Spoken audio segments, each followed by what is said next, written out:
আমি বিদেশ থাকি। আমার বাবা আমার টাকা দিয়ে জমি জমা কিনছিল।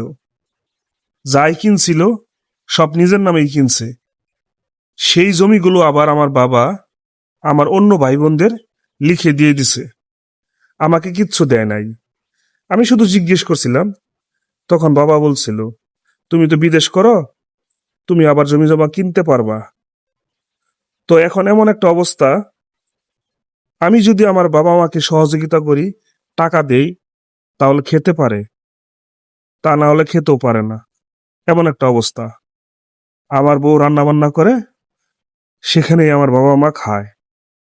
আমি একটা বাড়ি করেছি, আবার সেখানেই বাবা মা থাকে। তো আমার বাবা মা, মানে যাদেরকে সবকিছু লিখে দিল, তারা আমার বাবা মার দিকে ফিরেও তাকায় না। কি অকৃতজ্ঞ সন্তান!